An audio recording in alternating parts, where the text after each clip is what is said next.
There are only 92 days left in 2025. I have a question for you.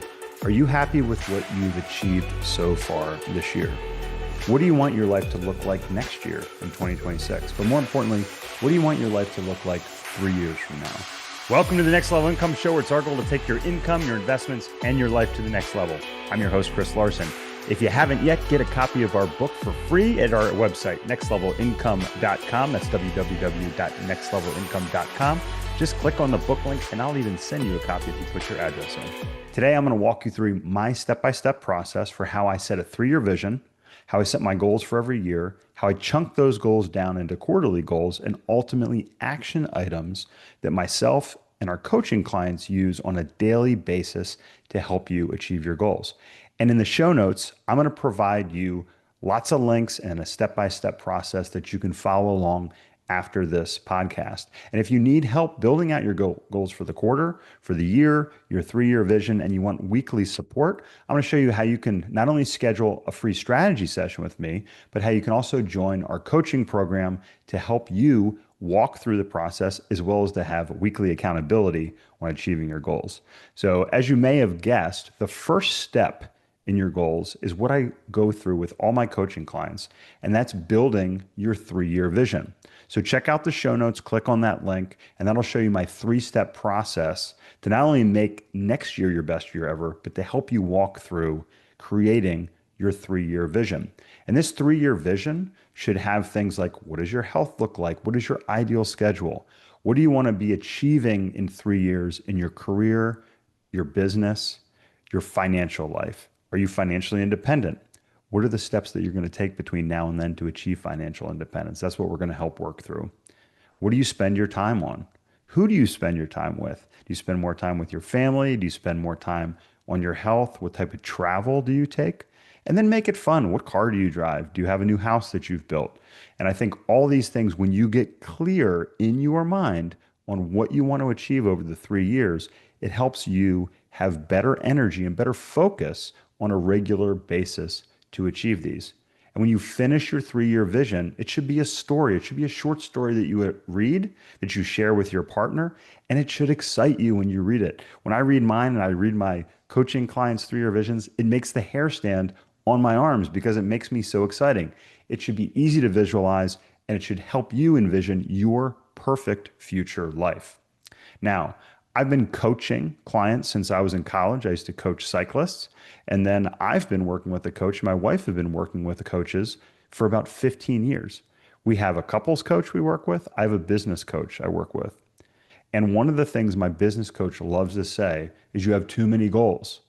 I'll never forget going through this process with him. And he said, Chris, you have too many goals. You need to narrow these goals down. Don't have 3 or 4 goals in all kinds of different categories. Pick one goal. Pick that one thing that you can focus on to narrow down on, to focus on, and then do fewer things to accomplish more.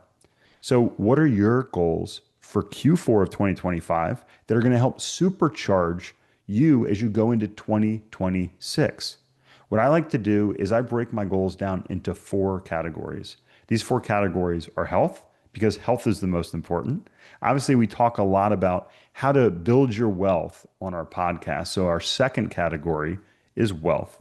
Then it's family or social. So if you don't have a family, it can be your social life. Who do you spend your time with? Who do you hang out with on a regular basis? But for those of us that have families, what does your family life look like? Do you want to spend more time? We just did a special session with our coaching group where we talked about doing what's called a family board meeting. And what we do is every quarter, I spend about a half day with each of my 2 boys, and they get to pick. We turn the phones off, we turn the screens off, and we do something fun that they want to do. Things like racing go-karts or going for a bike ride, taking a hike. We have a meal afterwards, and we just get to spend quality one-on-one time together. And I think this is important for you and your partner, your spouse, your children, and also it works in business too. A lot of us in business are used to having our quarterly meetings, setting our quarterly goals, having our weekly check-ins with our employees or our boss that we have. But why not apply that to your personal life as well? And this is something that you can employ too. And then the last category is what I like to call personal enrichment. And this can be things Like, how many books do you read? What books do you read? Are you trying to finish your degree at school? Are you focused on learning a new skill like meditation, for instance? Also, travel. Where are you going to travel next year? Where are you going to travel for the rest of this year? Are there things that you're going to do that are exciting and fun for you? Is there a new car that you want to buy? Your 3 year vision should incorporate these and you should visualize these. And then each quarter, pick one goal in each of these categories. This is going to help you distill your actions and your choices down to that one focal point. And then you want specific action items that you have for each quarter. So for each of those goals that you have, I would suggest having 2 or 3 action items. And these should be simple. They should be these SMART goals, right? They should be simple, they should be measurable, they should be timely, so that if you hand that list to somebody of action items, if they stepped into your shoes, they would achieve the same or a very similar outcome to what you were. So make them specific, like you were telling yourself what you need to do and what you need to walk through. And I love Brian Tracy's quote. He says, if what you're doing is not moving you towards your goals, then it's moving you away from your goals. So think about that. What is it that you're doing that is actually hindering you from achieving your goals? And this brings me to the next topic, which is, do you have a not to do list? It's very important. If you eliminate these things, and I have a article here that I've wrote in the show notes that talk about how to create 20 to 40 more hours a week. So I've got 3 things that you can do to help you create 20 to 40 more hours a week. Number one, what about waking up earlier? If you could wake up 30 minutes or 60 minutes earlier and focus on that one thing that is really going to move the needle, how would that impact your life? Something else, stop watching and reading the news.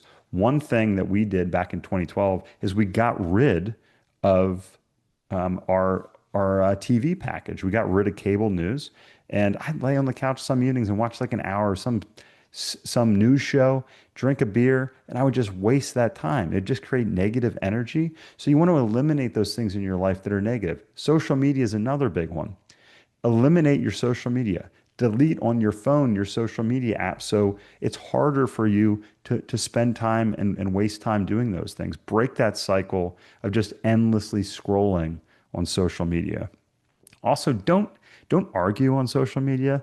One of my rules is I don't argue or create conflict with my friends and family. And this especially applies on social media. Because if they're there on social media arguing with somebody, you're just pouring your energy and your time down a black hole. Gossip, like don't talk about other people and waste time doing that. That's negative energy for you. It's negative energy for them. And I think if you want to have an abundant life, you need an abundant mindset, but you also need abundant positive actions. And then this last idea will be one that some people might not like to hear, but you can treat the weekends or one day of the week as a work day. So you could get up on a Saturday and work for a few hours. You don't even have to work the whole day. But think about how much more you could achieve. If you could save an hour a day or an hour and a half a day during the week and be more productive, and then spend a few hours 1 or 2 days on the weekend, you can easily create 10 to 20 more hours a week. Grant Cardone had a saying. He said, his buddy said, hey, Sunday is God's day, and, I'm just going to lay on the couch and watch football. And he said, God wants you to be productive. He wants you to achieve your goals in life and get the most out of life. So turn off the football and go to work. I love the way Grant Cardone phrases some things. He's got an interesting energy about him. And then from a financial perspective, what do you not spend money on? So I think it's a lot easier. I talk about this in my book about having your savings tax. So if you save on the front end, if you pay yourself first and invest that money first, then you're not trying to scrimp together and scrounge together money at the end of every month, every quarter, every year to hit your investment goals. Hit your investment goals, have fun, and have that expendable or disposable income that you can spend money on those fun things at the end of your paycheck or your income from your business that you have. So I've walked you through pretty quickly my strategy here, which starts with your 3-year vision, your annual and quarterly goals, and then your action items that are going to give you specific measurable tasks that you focus on every week.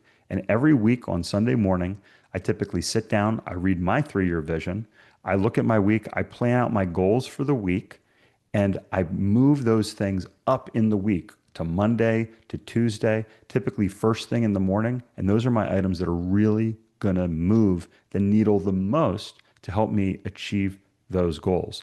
And then finally, have someone you're accountable to. If you're looking for a coach that can help you achieve those, we help provide that in our coaching community. But book a strategy session. Click on the link below. Feel free to reach out, book a free strategy session with me. I'll help you clarify what you want to achieve this quarter in 2025, the end of 2025, so we can set you up for success in 2026 and really focus on how you want to change your life and create that amazing future for yourself, not only over the next quarter and the next year, but over the next 3 years. Hey, Chris here again. I hope you found this episode valuable. Now, I have one more thing to gift you. We have a page for my coaching clients where you can get a free copy of my book, as well as much more from previous guests on the show. Just check out nextlevelincome.com/coaching to get a free copy of my book, audiobook, and much more. I'll send you a copy of my book and cover all the shipping costs as a thank you for listening to the podcast.